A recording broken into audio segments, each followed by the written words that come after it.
All right, everybody. That is the news that I woke up to and that you woke up to 45 years ago today.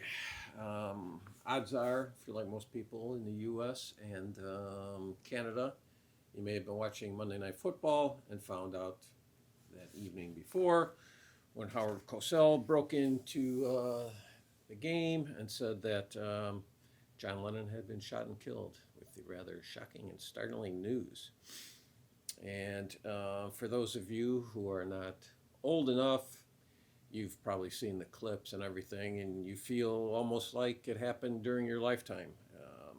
Some of the younger members of the VC, like Emma Advanalo, Sam St. John, although Sam, I think, was born around 95, but even in 1980, Sam's hair had to be like in the incubation stage. It was embryonic. And Alex at Beer and Vinyl, I think Alex is like 35 or so. So those people, I'm just saying, probably it's almost like a part of your DNA as it is mine and people my age.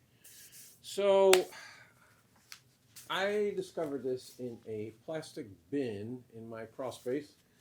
I was cleaning it out for our impending move, and actually I also have the Chicago Tribune for the same date, and but I can't find that right now. That must already be back in the bin, and you know what I'm talking about, those plastic bins. You probably have them in your crawl space or basement or attic or laundry room or garage. You know, we hang out to stuff that we're never going to use again, but then you come across a pleasant surprise like that. I completely forgot that I had this, tell you the truth. I've been in the same house for 43 years. Probably haven't been in that bin for probably 40. So, John Lennon, my favorite Beatle, no doubt. Not because he was cut down in the prime of life by some whack job who was inspired by one of the shittiest books I've ever read. Thank you, J.D. Salinger.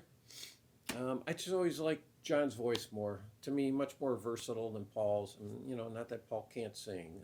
Paul can't sing now. But if John were alive too, I'd probably be saying the same thing. That's just age, especially with men. They lose their voices. It's rare that anybody can hang on to it. And, it's kind of an unfair comparison when people want to compare their discographies because John only had the 70s. That was it, those 10 years. But he was idle for 5 of those years. He was just sitting home playing that. And Paul is recorded constantly, 55 years and still going. Granted, Paul has made some great albums, some good albums, some so-so albums, some bad albums, and I think some pretty lousy albums. So what I always do too, on October 9th, date of his birth, and then on December 8th, the date of his death, I always play his entire discography. And like I said, it's not a huge discography, but I always go through it on those days. I don't know why, just, you're always going to see some kind of blurb online or something, and it's going to remind you. So I just play his music those 2 days. So I figured, you know what? I'm going to show you what I have. 1970, Plastic Ono Band. Many call it his best album, and I get that argument. Some of it can be a bit of a tough listen, but there are just some incredible songs. And because I'm a completist, of course, I also have it on CD. Hey, and you know what? It's not good enough that I have it on CD. I also have the box set, too. All right. And up next, this is my favorite album because I'm not sure why. But I find it the most listenable. Maybe that's why.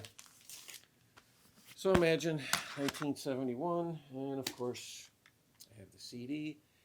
And for whatever reason, I don't have the box set. I don't know why. Actually, I have it sitting in my cart now.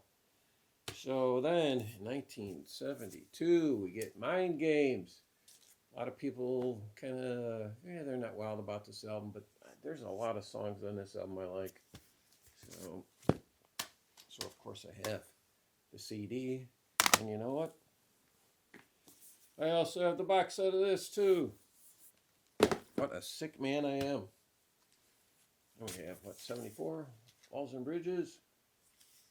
I would assume this is going to get the box set treatment next. And, of course, I have the CD. Then we have his Lawsuit album, Rock and Roll. And I also have that on CD. Then we get his final album, 1975, Double Fantasy. I have the album, but I have it on CD, thank God, because I can't listen to it on LP. I have to play the CD. That way I can just flip by Yoko's caterwauling. I just can't take it. It's too shrill for me. My apologies to the bereaved widow, but no, sorry, can't take it. Then we have Posthumous Milk and Honey, which of course I also have on CD. And then I thought I had Men Love Avenue on LP, but I can only find my CD copy of it. And then I have Live in New York City. And then also I have Sometime in New York City.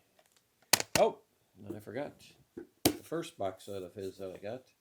This came out in '98, I think. And it's the Lennon Anthology. Ooh, almost lost it there. And it comes with 4 CDs and a nifty little booklet. So there you go, just celebrating the life and times of John Lennon. And that's it. Thank you, everybody.